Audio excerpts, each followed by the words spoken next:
Guess who's back with the full review of the 2021 Devinci Troy GX.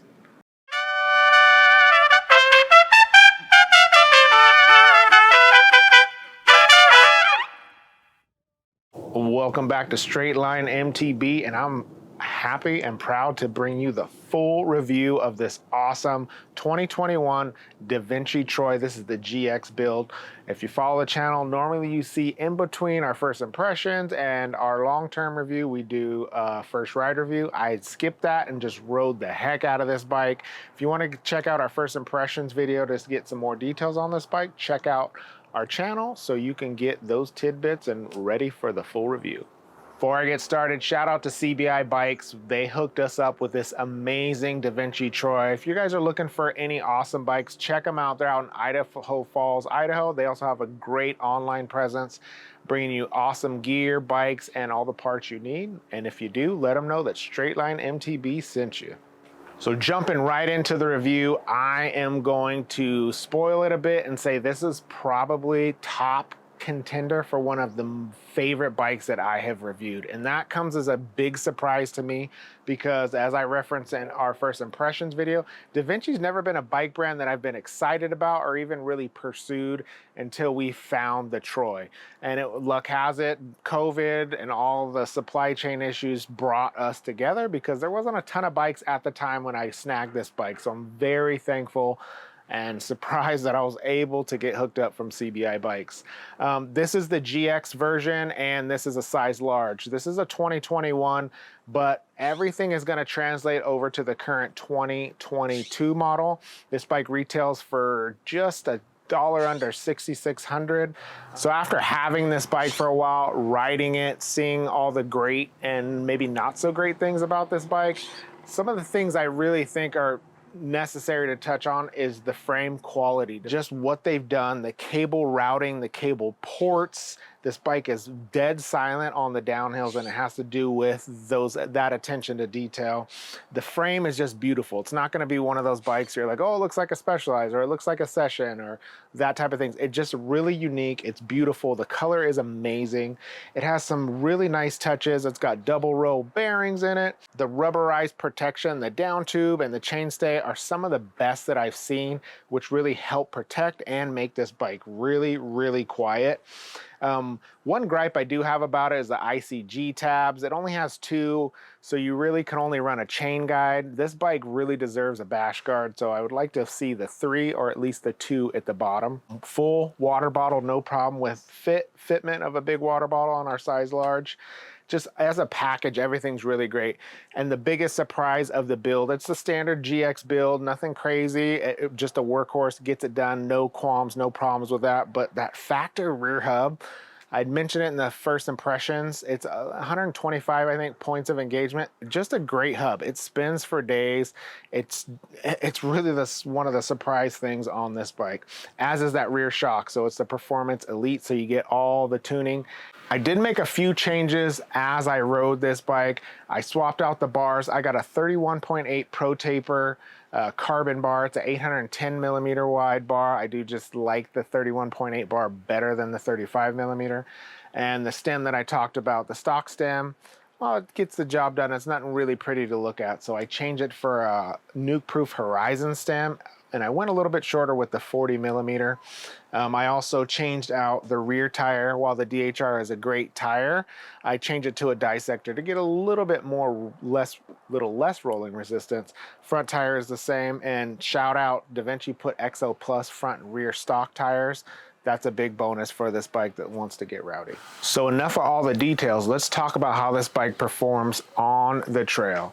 So on the climbing portion, this bike, I think for being a bike that wants to go hard, that has the ability, the plushness on the downhills, which we will get to, its climbing ability was great. I think for its intention, it's not the fastest climber up the hill and it's not the slowest. I think just sitting and grinding this bike is a perfect fit. Comfort in the cockpit is, I felt, was spot on for me. Even though I did shorten the stem to a 40 millimeter, I think either way, if you're a little bit longer torso, you just stick with the 50. It's just a comfortable bike to get along with. The 440 millimeter chain stays on the climbs, really gives you the grip that you need if you're riding up technical stuff. I didn't have a problem. It's like almost the best of both worlds. I want to say it has the traction, yet it's not a big brute where you're kind of struggling to get it around maybe bigger rocks or roots. It really is able to kind of just push around and do what you want. Out of the saddle climbing is fine. There's no noticeable bob, nothing that's going to throw me off. I am a seated climber, so that's 99.9% of all my movement uphill is sitting on the saddle, and it's just very, very comfortable, easy to get along with. And like I said, for a bike that is pretty burly for the downhills, it climbs well. Pointing this bike downhill was where this bike shined for me. On the climbs, it did pretty much what I expected.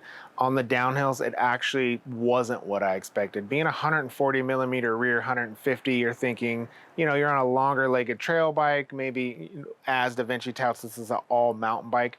This bike really strikes me as a mini enduro bike. It really wants to push and plow. For being that 140, it's almost like it's a 150, maybe even 155 bike, because when I'd come down some really chunky, nasty stuff and I'd look at the rear shock O-ring and it wasn't even near the top. I have not been able to bottom this bike out, and I run the same pressures, 30% sag, that I do every other bike. This bike is just happily ready to just eat the chunk. And then also it's got the reserves for you. So I feel like you're sending it really big off some huge jumps or drops, that rear travel it's conserving the very last part of it without being harsh. I never found it to be lacking.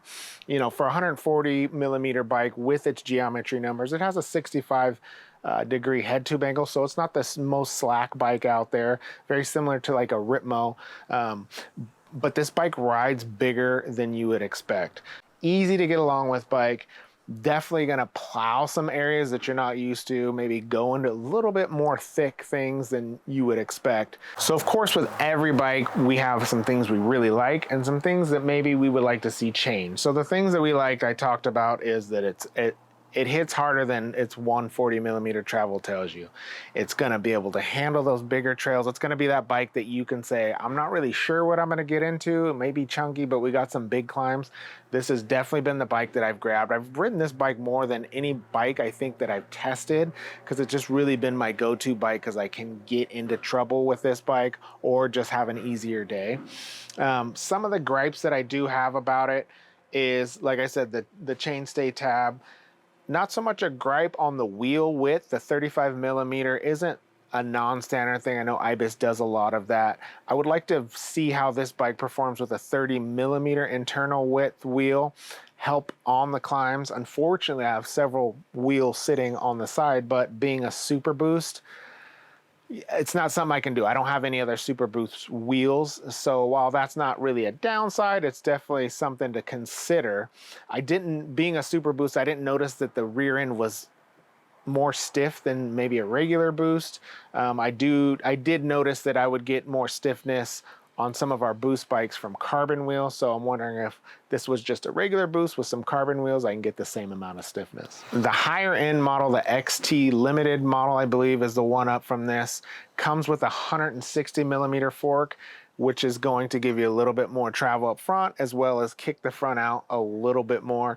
If this is a bike that I was gonna keep to be my daily driver, that was probably one of the early things I would do, is put a 160 millimeter air cartridge in there to give it that extra just oomph on the downhills. This bike, it does have a high and low setting. I can honestly tell you, I've never put it in the high setting. Low seems very perfect for me. So getting into some quick comparisons, bikes that come to mind that I would compare this bike to that we've reviewed are easy. It's the Ibis Ripmo, the AF that we rode, as well as the Commencal Meta TR. Both those bikes are very similar in travel. So while the Ripmo is going to be a little bit more 147 rear, this bike's not going to climb as well, I say, as the Ripmo AAF or even the regular carbon Ripmo V2. But it's not so far behind that you're like, oh, it's a slug. I think it's right in that area. Going to the Meta where it's the other end, I think the Meta TR doesn't climb as well as this. This is going to be a better climber. Now on the downhills, I feel more confident on the Troy than I did on the Ripmel AF when things got really hairy, like in Downeyville or in some of our Black Diamond local trails. So this, I think, is more of a bruiser on the downhills. When comparing it to the Commencal, I would say very similar. On the downhills, the Commencal might have a little bit more aggressive geo. It's going to be heavier, but I think the Devinci rides very similar to the TR. Now, if I had to choose, you set those three all together, and which one do I want? Probably gonna go with the Troy if that's a bike that I'm gonna keep for my daily driver and show off to my friends. All right, so that about wraps it up for my time with the Devinci Troy. I gotta say, I've said it on a few other bikes, but I gotta say this is a bike that I'm gonna struggle getting rid of to bring in a new bike. I just love this bike. It looks beautiful. It's very unique. I don't hardly see any Devincis in my area. And I just don't have really any big complaints about this bike that would make me want to move on to something else. So don't be surprised if in a year you see me on this thing slapping some laps. Again, thank you guys for joining me. Let me know what you guys think about the Devinci Troy. What do you got? If you have it, what do you like? What don't you like about it? Also, don't forget to follow us on Instagram and TikTok at straightline_MTB. Check out some crazy videos we're doing, more info, some new stuff that we're bringing in. I always like to update it, see what we're doing. And again, thank you guys for joining me, and I'll see you on the next video.